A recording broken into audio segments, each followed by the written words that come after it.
Commission of India से presentation दिया था, जिसमें यह बोला गया कि 99% से 70% की बैटरी चार्ज पाई गई, जिसमें कांग्रेस पार्टी जहां जहां बैटरी चार्ज हुई है वहां हार गई। मेरा प्रश्न यह है कि और जगह पर जहां ईवीएम यूज थी वहां पर 99% या 99% से लेकर के 70% की वो चार्ज नहीं हुई थी। पहला प्रश्न।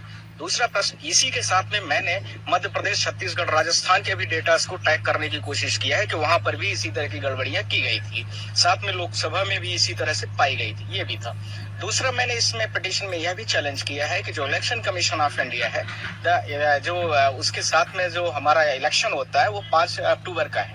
5 अक्टूबर को 7 बजे इलेक्शन कमीशन ऑफ इंडिया ने 7:25 पर पहली बार टर्न आउट डेटा अपलोड करता है। दूसरा टर्न आउट डेटा उनका आ रहा है 11:56 पर। जो डेटा उनको मिला हुआ है वो था 11:45 का, यानी एक पहले वाले डेटा को पब्लिश करने में 10 मिनट्स लगता है, दूसरे वाले को पब्लिश करने में उनको 20 मिनट्स का टाइम लगता है। पर सवाल यह है कि इसके साथ में मैं इमेज करता हूं कि इलेक्शन कमीशन ऑफ इंडिया पूरे भारत देश की बहुत सक्रिय रही और रात तक में पूरा इलेक्शन का जो लोग बूथ में रहे होंगे सबकी वोटिंग करा लिया होगा। पर उसके बाद नेक्स्ट 2.9 समथिंग % का जो डेटा है, अर्थात जो 67.69 के 97 के आसपास जा रहा डेटा, वो 2% data election commission of India ने फॉर्म 17C जो एजेंट्स होते हैं, पॉलिटिकल पार्टी कंटेस्टिंग पार्टीज के जो मेंबर्स बैठे होते हैं, उनके साथ जो दिया गया उससे वो मैच नहीं कर रहा है।